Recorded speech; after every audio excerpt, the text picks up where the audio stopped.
The biggest poison in us is regret. Bad decisions, hasty decisions, too fast, and affects the next 20 years of your life because you made the wrong decision. What makes us make these fast decisions? Fear? Let the fear of regret fuel you to take action today, now.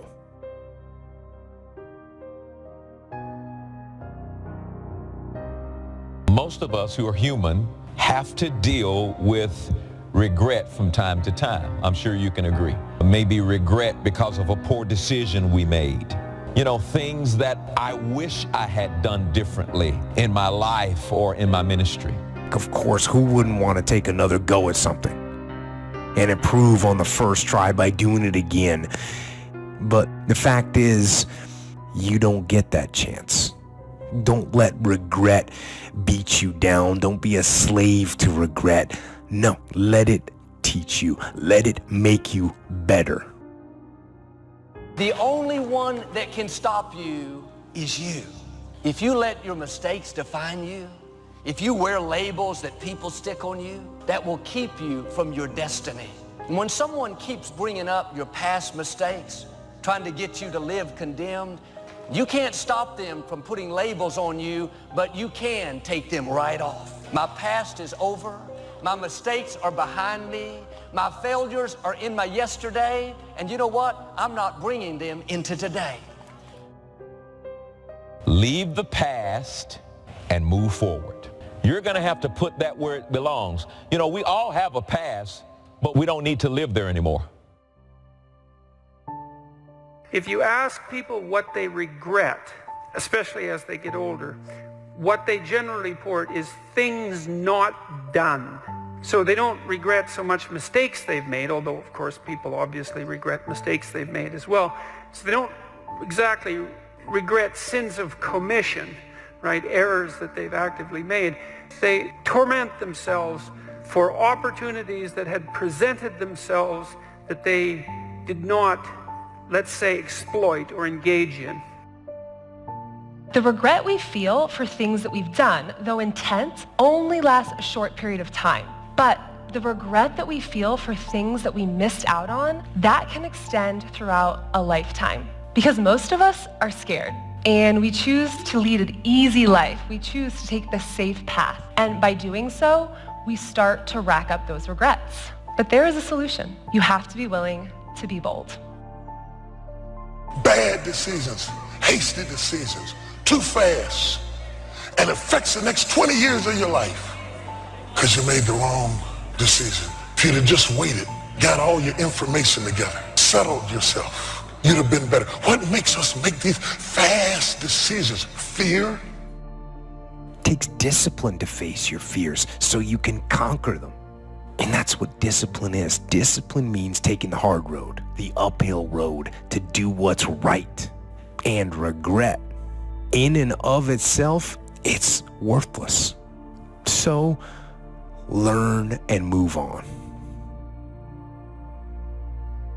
Be the best. Lifelong personal development and the commitment to personal excellence requires tremendous dedication, discipline, and willpower. It is often the case that we know what we need to do, but we lack the courage to take the risks that accompany trying anything new. Instead, we make excuses for inaction. The great thing about excuses is that no matter what happens, excuses are always there waiting to be used. Anybody can have an excuse for absolutely anything, but the downside of excuses is that nobody really believes them. If you make excuses, they're going to know it, and they're going to think less of you. But if you refuse to rely on excuses, people are going to know that too, and they'll admire you for it.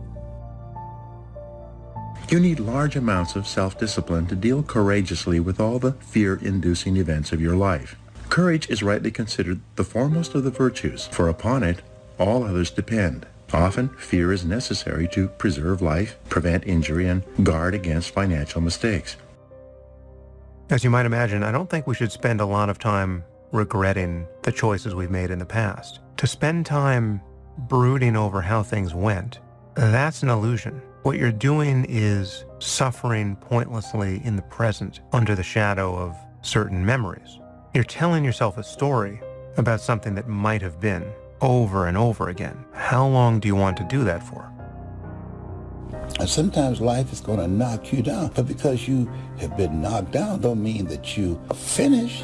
No, you knocked down, but not knocked out. No. You got some reasons. It might be your own sense of pride and determination in the kind of life that you want to create. So, if everyone is afraid, what is the difference between the brave person and the coward? The brave person disciplines himself to confront, deal with, and act in spite of the fear. In contrast, the coward allows himself to be dominated and controlled by the fear. The difference between the hero and the coward is that the hero sticks in there 5 minutes longer. No one is born with fears. Fears can therefore be unlearned by practicing self-discipline repeatedly with regard to fear until it goes away.